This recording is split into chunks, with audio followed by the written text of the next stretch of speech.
저는 3조 발표를 맡게 된 서경연입니다. 그리고 이쪽은 김민재 하고요. 그리고 신동구 하고입니다. 저희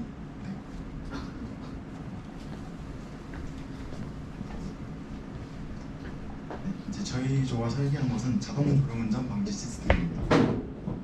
우선 기술의 필요성에 대해 설명드리겠습니다. 한국도로공사에 따르면 교통사고 중 졸음운전의 발생 빈도수는 지난 10년간 1위였고 졸음운전의 치사성 또한 다른 사고들에 비해 매우 높았습니다.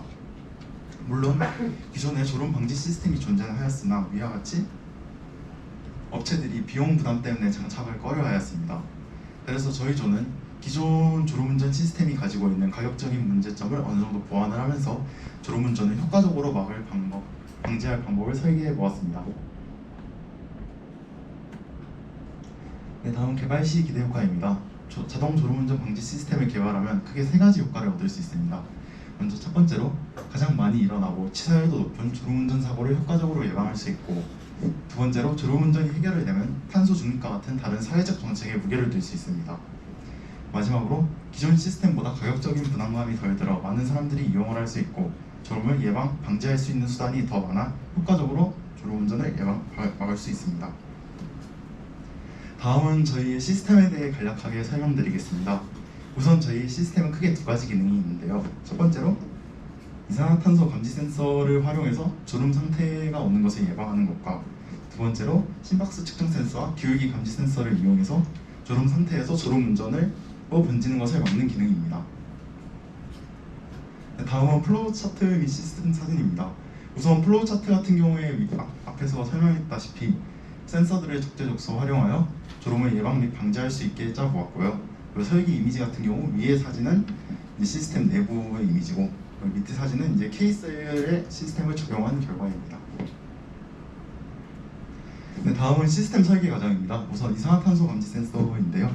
환기 필요 판정 수치 선정은 1000ppm으로 잡았는데 그 이유는 1000ppm에 도달할 경우 공기가 탁하게 느껴지고 잠이 많아지기 때문입니다. 그래서 위와 같이 LCD에 1000ppm 이하, 즉 평상시에는 이지 플래시라는 문구가 출력되고 1000ppm 이상의 경우 환기를 요구하는 리플래시 플리즈라는 문구가 출력되게 하였습니다. 네, 다음은 심장박동 감지 센서의 졸음 판정 수치 선정입니다.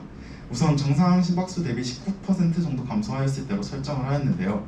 그 이유는 기존 논문과 통계 자료에는 저희가 원하는 자료가 없어서 저희가 직접 측정을 하였는데 평상시 대비 졸릴 때 얼마나 감소가 되었는지 측정을 해서 그 기준을 바탕으로 졸음을 판별해서 부저가 올리게 하였습니다. 다음은 기울기 감지 센서입니다. 이 센서도 마찬가지로 저희가 졸릴 때 직접 착용을 해서 고개의 XYZ 축 기울기가 얼마나 기우는지 직접 측정을 하였고 그 기준을 바탕으로 졸음을 판단하게 하였습니다. 다만 기울기 같은 경우 다른 이유, 예를 들어 떨어진 물건을 줍는다든지 아니면 스트레칭을 한다든지 기타 같은 이유로 고개를 기울일 수 있기 때문에 1초 한 회당 0.57씩 2초, 즉 4번 4회 이상 측정이 되었을 경우 졸음으로 판단하게 하였습니다. 네, 다음은 시스템 사진 및 시연 영상입니다. 우선 이산화탄소 감지 센서 같은 경우 이제 1000ppm까지 도달하기에 1시간 넘게 걸려서 따로 사진으로 대체를 하였고요. 이와 같이 500ppm, 즉 평상시에는 이런 문구가 출력이 되고, 그리고 이제 1000ppm이 넘어갔을 경우 이제 환기를 요구하는 문구가 출력됨을 알 수 있습니다. 그리고 중앙 같은 경우에 심장박동 감지 센서인데요. 간단하게 설명을 하자면 왼쪽 사진은 이제 정상 상태여서 따로 졸음으로 판단하지 않는 모습이고요.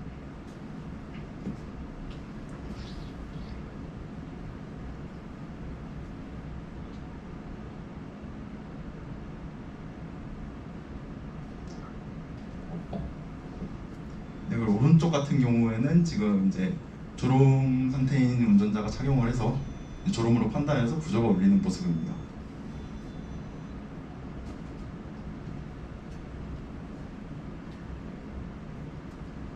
그리고 마지막으로 기울기 센서 같은 경우도 졸음이 아닌 다른 이유로 이렇게 움직였을 때는 따로 졸음으로 판단하지 않나, 이렇게 지속적으로 고개가 떨구는 경우에는 부저가 올리는 것을 알 수 있습니다.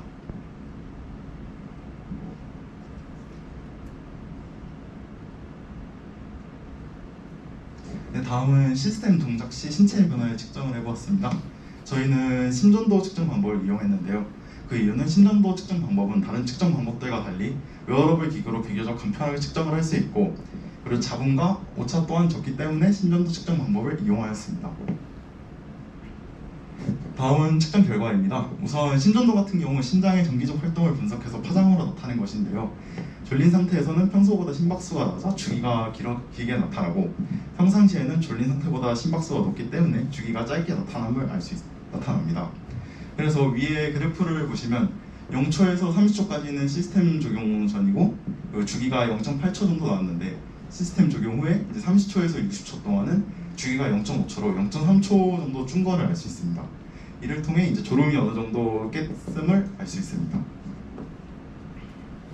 다음은 향후 발전성 및 개선해야 할 점입니다. 우선 발전 가능성은 크게 세 가지가 있는데, 첫 번째로 LCD에 시계 기능을 추가하거나 기울기 센서에 이어폰 기능을 추가하는 등 여러 가지 기능을 추가할 수 있고요. 그리고 두 번째로 심장 박동 감지 센서나 기울기 감지 센서는 블루투스와의 연동을 통해 무선으로 작동하게 하여 더 간편하게 착용할 수 있습니다. 마지막으로 개인차에 따른 세부적인 수치 조정을 PC와 스마트폰에 연동을 해서 더 간편하게 조정할 수 있습니다. 반대로 개선할 점도 한 가지 있었는데요.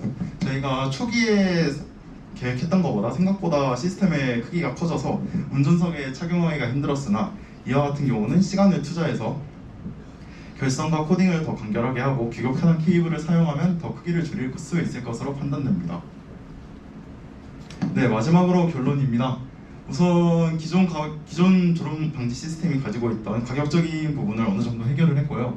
신뢰성 또한 기존 시스템이 가지고 있지 않았던 졸음이 오는 상황을 예방하는 기능과 그리고 졸음을 감지하는 기능도 한 가지가 더 많기 때문에 더 효과적으로 졸음 운전을 막을 수 있을 거라 생각됩니다. 네, 이상입니다. 네, 질문 받겠습니다. 네. 좀 박수 좀 그 초반에 기대효과 말씀해 주실 때 네네.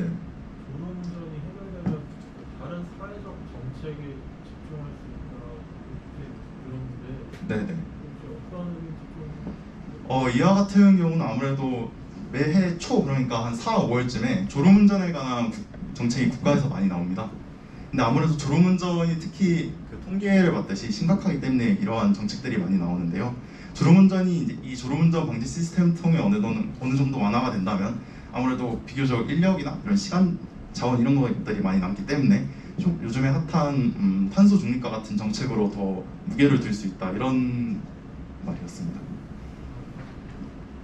네. 육도 기후자원부입니다. 졸릴 때 수치를 측정을 하셨는데 네네. 기울기 센서랑 이산화탄소 수치를 측정을 하셨는데 졸릴 때 수치를 어떻게 쟀는지가 정확하게 말하면 아무래도 직접 센서를 측정해서 졸렸을 때 저희가 얼마나 기우는지를 측정을 해서 그 평균 값을 냈습니다. 왜냐면 기존에 있던 통계나 논문 자료에는 진짜 약간 수면시 평균값 이런 것밖에 없었는데, 아무래도 저희가 원하는 건 수면이 아닌 약간 졸릴 때, 굳이 따지자면 렘 수면 상태이기 때문에 저희가 직접 달고 측정을 했습니다. 그러면 본인이 졸린 거를 인지를 하고 수치를 확인을 하시는 네, 거예요? 그와 같은 경우에는 이제 저희가 아무래도 졸린 현상이라는 게 좀 유도하기 어려운 현상이기 때문에 직접 막 새벽 4시에 자서 7시에 일어난 다음에 3시간만 자고 측정을 하는 등 이렇게 저희가 할 수 있는 최대한의 상황을 비슷하게 조성을 해서 하였습니다.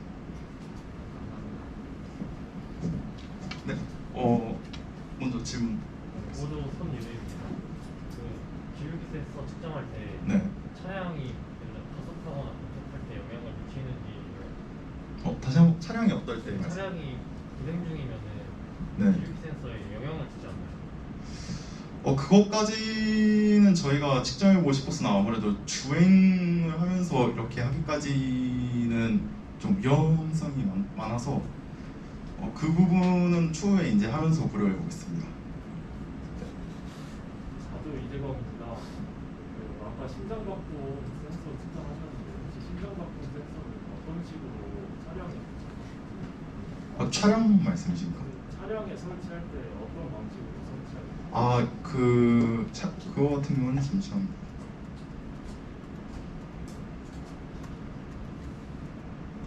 이렇게 왼쪽에 그림과 같이 이제 벨크로, 지금 같은 경우에는 이제 운전대에 벨크로를 써서 장착을 하였고, 벨크로 같은 경우는 아무래도 위치를 자유자재로 조정할 수 있고, 나중에 이제 뭐 블루투스로 연동을 하게 된다면 네, 이제 더 차량 액세서리 같은 걸로 따로 이제 바꿔도 됩니다.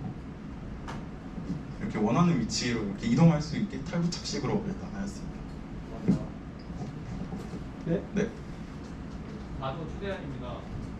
그 발전 가능성에 세부적인 수치를 조정할 거라고 하셨는데 네.